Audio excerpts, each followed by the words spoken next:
Bum bum bum bum bum bum bum bum bum bum bum bum. The Peter Dislike Show. Bum bum bum bum bum bum bum.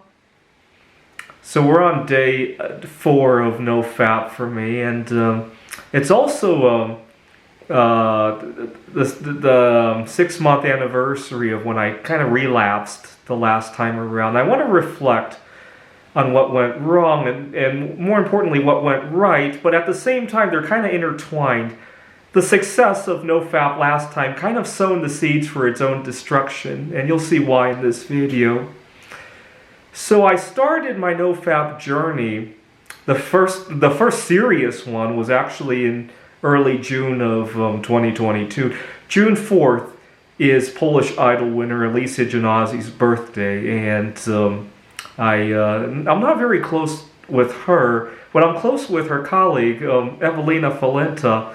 And as I was celebrating the birthday, it dawned on me that, out of respect to her, I really shouldn't be fapping, because I fantasize about her way too much.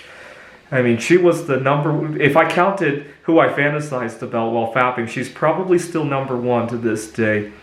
In fact, when I was in college, I donated some sperm for some money. I think I got a couple gift cards.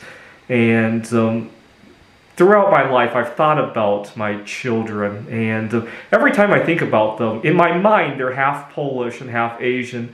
Because in my mind, Alicia Janazi was the mother. And so that's how crazy I used to be for her. Now, I ended up doing about 30-some days that time, but I relapsed, and then I gave it another try. On July 18th, it was the anniversary of, Alicia Janazi had a great aunt who discovered the chemical element polonium, and it was the 124th anniversary. And I felt really good. It was like I freed up a lot of mental capacity to try new things. I ended up going on my first date in almost a year with, a distant cousin of Alicia Janazi. It was a Ukrainian refugee. And then I started making a lot of art out of, another chemical element that can now be used to make the chemical element that Mary Curie discovered. And then I wanted to move out of the Seattle area, so I started applying to jobs in the Phoenix area.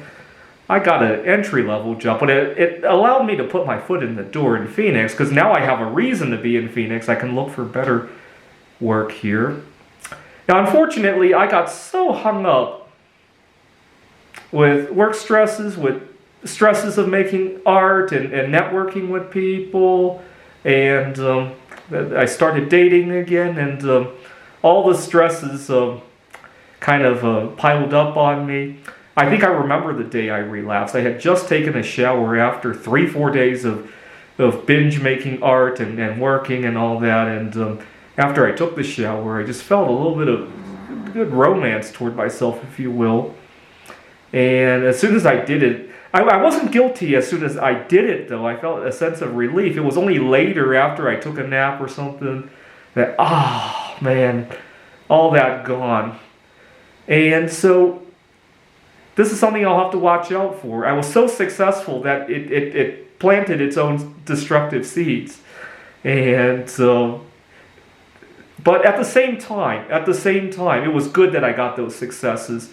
Maybe what I'll end up with is a kind of a boom-bust kind of cycle where I get a bunch of successes, celebrate for some time, and then succeed again. We'll have to see. But if it turns out like a boom-bust cycle, that's not the end of the world.